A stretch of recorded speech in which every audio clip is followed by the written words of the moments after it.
అధ్యక్ష, తెలంగాణ రాష్ట్ర ఏర్పాటే తెలంగాణ ప్రజల ఉద్యమ స్ఫూర్తికి ఆనాడు ఏదైతుందో ఎందరో విద్యార్థులు, నిరుద్యోగ యువత ఆత్మత్యాగాలు, బలిదానాలతోని సాధించుకున్నటువంటి ఒక తెలంగాణ రాష్ట్రం. ముఖ్యంగా ఈ డిసెంబర్ 9 ఆనాటి యూపీఏ చైర్పర్సన్ సోనియా గాంధీ గారు ఏదైతుందో రాష్ట్ర ఏర్పాటు ప్రక్రియ ఆరంభింపబోతున్నట్టు ప్రకటించిన విషయం మనకు తెలిసిందే. అధ్యక్ష, 2014 తెలంగాణ రాష్ట్రం ఏర్పాటు కావడం జరిగింది.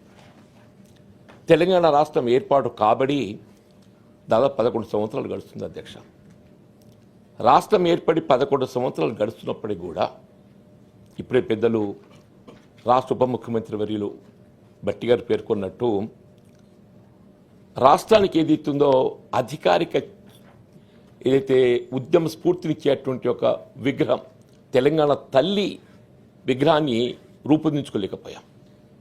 అంటే వాస్తవంగా ఉద్యమ సమయంలో ఏదైతుందో ఒక్కొక్క రాజకీయ పార్టీ ఒకలాగా ఏదైతుందో వారి ఆలోచన విధంగా మరి విగ్రహాలను ఊహించుకోవడం జరిగింది. కానీ రాష్ట్ర ప్రభుత్వం వైపు నుండి రాష్ట్రం ఏర్పడ్డ తదుపరి ఏ విధంగానైతే తెలంగాణ రాష్ట్రం అధికారిక గీతం జై జై హే తెలంగాణ జననీ జనకేతన్ గీతాన్ని ఏదైతుందో మనం ఇవాళ కాంగ్రెస్ ప్రభుత్వం ఏర్పడ్డ తదుపరి మనం అధికారికంగా రూపొందించుకుని ప్రకటన చేసుకోవడం జరిగిందో, ఈరోజు డిసెంబర్ 9, 2024 నాడు తెలంగాణ రాష్ట్రం తెలంగాణ తల్లి విగ్రహాన్ని ఇవాళ కవులు, కళాకారులు, విద్యావేత్తలు, మేధావులతో చర్చించి మరి దాన్ని రూపకల్పన చేసి ఈరోజు ఆరంభింప చేసుకోవటం నిజంగా అభినందించదగ్గ విషయంగా నేను పేర్కొంటాను. అధ్యక్ష, విగ్రహం అంటే ఏదైతుందో అంటే గతంలో ఏ విగ్రహాలు మనం గమనించడం జరిగిందో అవి ఏదైతుందో ఒక రాచరికపు విధానాలకు అద్దం పట్టే విధంగా తెలంగాణ తల్లి అంటే ఏదైతుందో ఒక మాతృమూర్తిగా మనం గోచరించాలి. కానీ గతంలో మనం గమనించిన తెలంగాణ తల్లి విగ్రహం ఏదైతుందో ఇవాళ రాచరిక పోకడలకు అద్దం పట్టే విధంగా ఉండడం జరిగింది. అందరం కూడా సుఖ సంతోషాలతో, సౌభాగ్యాలతో మరి కొనసాగాలని కోరుకుంటాం. అన్నిటికీ మూలం ఏదైతుందో ఇవాళ తెలంగాణ రాష్ట్ర రైతు బిడ్డ, తెలంగాణ రాష్ట్ర రైతు కూలి, ఆ వ్యవసాయం మన ప్రధానమైనటువంటి ఒక వృత్తి తెలంగాణ రాష్ట్రానికి అని చెప్పంటున్నాం.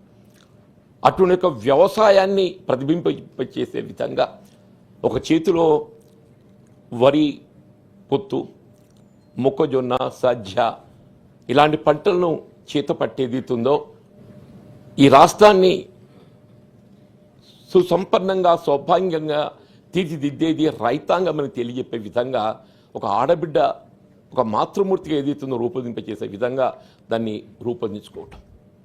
ఆ విగ్రహం కూడా అధ్యక్ష వాళ్ళ పైన ఎరుపు రంగు అంటే ఏదైతుందో రౌద్రానికి, ఉద్యమానికి ఒక విధంగా స్ఫూర్తిగా భావిస్తాం. అధ్యక్ష, అట్లాగే చీరే కట్టు ఏ విధంగా పచ్చని పంటలకు మనం తార్కాణంగా భావిస్తామో, పచ్చని పంటలకు తార్కాణంతో పాటుగా శాంతి సౌభాగ్యాలను మరి నెలకొల్పే విధంగా ఏదైతుందో ఆ ఆకుపచ్చ చీర అని చెప్పంటారు. వీళ్ళ మెడలో కూడా ఏదైతుందో ఏ ఆర్భాటం ప్రదర్శించే విధంగా నగలు ఉండటం కాకుండా ఒక సాధారణ స్త్రీ, ఒక గ్రామీణ ప్రాంత ఆడబిడ్డ ధరించే అటువంటి ఒక మంగళసూత్రం లాంటి గొలుసు వాటికే పరిమితం కావడం అధ్యక్ష అని చెప్పంటే ఇప్పుడే గౌరవ ఉప ముఖ్యమంత్రి పేర్కొన్నట్టు బేస్ ఉద్యమానికి స్ఫూర్తినిచ్చే విధంగా ఆనాడు పిడికిలి బిగించేది ఎత్తుందో మరి ఆ బేస్ నీలి రంగుతో అని చెప్పంటున్నా ఆ బేస్ ఏర్పాటు చేసుకోవటం. అభయహస్తం తల్లి చెప్పంటారు, అభయహస్తం. ఇవాళ అభయహస్తం అనేది ఏదైతుందో కొందరు దీన్ని విమర్శనాత్మకంగా మరి మాట్లాడే ప్రయత్నం చేస్తున్నారు. అధ్యక్ష, ఇవాళ ఏ దేవతామూర్తి కానీ, ఏ మాతృమూర్తి కానీ అభయహస్తం అనేది ప్రధానం చెప్పక తప్పదని చెప్పంటున్నాయి. ఇవాళ మన పక్కనే హుస్సేన్ సాగర్లో గౌతమ బుద్ధుని విగ్రహాన్ని ఏర్పాటు చేసుకుని జరిగింది. అధ్యక్ష, నాకు ఇప్పటికి గుర్తుంది, మీరు తెలియదు కాదు. ఆనాడు తెలుగుదేశం పార్టీ ఆవిర్భావ సమయంలో మరి అప్పుడు ముఖ్యమంత్రి ఎన్టీ రామారావు గారు ఏదైతుందో హుస్సేన్ సాగర్లో గౌతమ్ బుద్ధుని విగ్రహాన్ని ఏర్పాటు చేయాలని వారు తలంచాలని చెప్పంటాను. ఏకశిల ఒకే శిలలో మనం ఒకసారి గౌతమ్ బుద్ధుని పోల్చి చూస్తే వీళ్ళ ఏ తెలంగాణ తల్లి విగ్రహంలో మనం అభయహస్తాన్ని గమనిస్తున్నామో ఆ గౌతమ్ బుద్ధునిలో కూడా ఏదైతుందో ఆ అభయహస్తాన్ని గమనిస్తామని చెప్పంటాను. ఇక్కడ దేవతామూర్తులే కాకుండా ఇవాళ ఈ నవ సమాజానికి నాంది ఏ విధంగా బాబాసాహెబ్ బిఆర్ అంబేద్కర్ గారిని భావిస్తామో దానికంటే ముందు గౌతమ్ బుద్ధుడు అని చెప్పంటున్నాను. వారిలో కూడా ఏదైతుందో ఆ అభయహస్తం గోచరిస్తుంది అధ్యక్ష చెప్పంటారు. దీన్ని ఏదైతే ఒక విమర్శనాత్మకంగా కాకుండా సరే ఇందులో కొందరు బతుకమ్మ కానరావటం లేస్ బతుకమ్మ తెలంగాణ ఆడబిడ్డల ప్రతీక. బతుకమ్మ కానీ బోనం కానీ బతుకమ్మ బోనం ఈ రెండు కూడా తెలంగాణ ఆడబిడ్డల ప్రతీక అని చెప్పడం. మనం ఏ శుభకారం చేపట్టినా బోనం ఎత్తుకోవడం అనేది ఏదైతుందో మన తెలంగాణ సాంప్రదాయం సంస్కృతి అని చెప్పంటాం. ఆ సంస్కృతికి అనుగుణంగానే ఆడబిడ్డను మనం ఇలా మాతృమూర్తిని మనం ఏర్పాటు చేసుకున్నాం. వీళ్ళ విగ్రహం నిజంగా కూడా చెప్పంటున్నా దీన్ని ఒక రాజకీయ కోణంలో ఎవరైనా ఆలోచిస్తే అంటే సరైనది కాదు అధ్యక్ష. నేనేమంటున్నా మరి ఆనాడు ఉద్యమ సమయంలో దీన్ని రూపకల్పన చేసి ఉండొచ్చు. ఉద్యమం అనేది ఒక రాజకీయ పార్టీకే పరిమితమైంది కాదు. మరి నాకు తెలిసినంతవరకు ఏదైతే ఉందో ఈ అంటే ఇంతవరకు ఏదైతే మనం గమనిస్తున్నటువంటి ఒక ఏ తెలంగాణ తల్లి విగ్రహం ఉన్నదో అది ఒక రాజకీయ పార్టీ పరంగా దాన్ని రూపొందించింది అధ్యక్ష, టీఆర్ఎస్ పార్టీ. అలా ఏ ఇతర రాజకీయ పార్టీలతో సంప్రదించి దాన్ని రూపకల్పన చేసినట్టు మరి నాకైతే అభిప్రాయం లేదు అధ్యక్ష. పెద్దలు కోదండం గారు ఉన్నారు అధ్యక్ష, వారు పొలిటికల్ చేసి కన్వీనర్గా వారు బాధ్యత నిర్వర్తించిండ్రు. వారికి తెలియందే తేదీ ఉండదు అధ్యక్ష అని చెప్పంటున్నా. ఇట్లా తెలంగాణ తల్లి విగ్రహాలను ఏది ఇస్తుందో నాకు తెలిసి ఆలయ నరేంద్ర గారు కూడా ఒకటి రూపొందించింది అధ్యక్ష, విజయశాంతి గారు కూడా ఒకటి రూపొందించింది అధ్యక్ష. కానీ అవన్నీ ఏది ఇస్తుందో ఒక రాజకీయ పార్టీ ఆలోచన విధానానికి అనుగుణంగా రూపొందించుకున్న విగ్రహాలే తప్ప అధికారికంగా ప్రభుత్వ పరంగా రూపొందించిన విగ్రహాలని చెప్పని ఇంతవరకు ఏదైతే మనకి ఏ విధంగా దాఖలాలేవు అధ్యక్ష.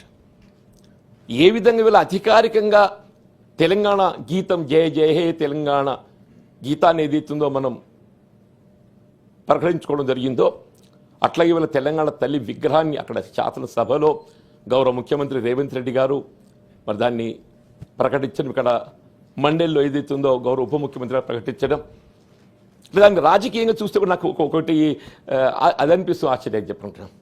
ఇప్పుడు ఏ అభయహస్తాన్ని కాంగ్రెస్ ఓపేస్ డెఫినెట్లీ కాంగ్రెస్ పార్టీ వీళ్ళ తెలంగాణ ప్రాంత ప్రజానీకానికి ఏదైతుందో అభయహస్తం ఇస్తూ అండగా నిలిచేటువంటి ఒక రాజకీయ పార్టీ కాంగ్రెస్ అని చెప్పక తప్పదని చెప్పంటుంది. దానికి కేవలం ఒక రాజకీయ దృక్పథంతో రాజకీయ కోణంతో చూడాల్సిన అవసరం లేదు అధ్యక్ష. వీళ్ళ తెలంగాణ తల్లి ధరించినటువంటి ఒక వస్త్రాలంకరణ చూస్తే పైన ఎరుపు ఆరెంజ్ కలర్ మనకు దోహదం చేస్తుంది, కింద గ్రీన్ ఆకుపచ్చ. మా ఏవిఎన్ రెడ్డి గారు ఉన్నారు ఇక్కడ. మరి పైన ఆరెంజ్ కింద గ్రీన్ కనబడితే అది దేనికి గోచరిస్తుంది? భారతీయ జనతా పార్టీ గోచరిస్తుంది. మాకు అటువంటిది లేదే. కింద ఏదైతుందో నీలిరంగును గోచరిస్తుంది. నీలిరంగు ఏంటి? బహుజన ఆలోచనకు అద్దం పట్టేది నీలిరంగు అని చెప్పి అంటున్నా. బహుజన సమాజ్ పార్టీ నీలిరంగుతోని ప్రకాశవంతమవుతుందని చెప్పి అంటున్నా. కాబట్టి విగ్రహాలు ఏదైతుందో మనం కొంత వాస్తవికతతోని మనం ఆలోచించాలి తప్ప రాజకీయ కోణాలతో ఆలోచించడం ఇది తగదు అని చెప్పిన ఒక భావన నేను వ్యక్తం చేస్తూ, ముఖ్యంగా ఈరోజు ఏదైతుందో తెలంగాణ రాష్ట్ర ప్రభుత్వం వీళ్ళ డిసెంబర్ 9 వీళ్ళ తెలంగాణ రాష్ట్ర ఒక విధంగా ప్రదాత సోనియా గాంధీ గారి జన్మదినం కావటం, వీళ్ళ తెలంగాణ రాష్ట్ర ఏర్పాటుకు అంకురార్పణ జరిగినట్టు దినం వల్ల ఈ డిసెంబర్ 9 అని చెప్పి అంటున్నా. ఈ 9 నుండి ఏదైతుందో వీళ్ళ తెలంగాణ తల్లి ఆరాధించే విధంగా ఏదైతే 10 సంవత్సరం మనం జరుపుకోవాలని చెప్పి రాష్ట్ర ప్రభుత్వం నిర్ణయించడం నేను అభినందిస్తున్నాను. మరి విగ్రహం కూడా ఏదైతుందో అందరినీ ఎంత శాంతమూర్తి అది చూస్తే ఏదైతుందో మన పల్లెలలో తెలంగాణ ఆడబిడ్డలు ఎట్లుంటారో అట్లా కనబడుతుంది అధ్యక్ష. మన పల్లెలలో ఏదైతుందో తెలంగాణ ఆడబిడ్డలు ఎట్లుంటారో అట్లా కనబడుతుంది అధ్యక్ష అని చెప్పంటున్నాను. అటువంటి యొక్క మరి దాన్ని తయారు చేసినటువంటి ఒక రూపశిల్పి ఎవరు దాన్ని నాకు రమణారెడ్డి గారు, నేను వారికి కూడా ప్రత్యేకంగా అభినందనలు తెలియజేస్తాను చెప్పంటాం అధ్యక్ష. తప్పకుండా దీని అందరూ కూడా ఏదైతుందో ఏకాభిప్రాయంతో మనం ఆమోదింపచేసి హర్షాతిరేకం వ్యక్తం చేయాలి. అన్నట్టు ఒక భావన వ్యక్తం చేస్తూ నాకు మాట్లాడేట అవకాశం మీరు కల్పించినందుకు మీకు నేను ప్రత్యేకంగా ధన్యవాదాలు తెలియజేస్తూ సెలవు తీసుకుంటాను అధ్యక్ష. మహేష్ కుమార్ గారు.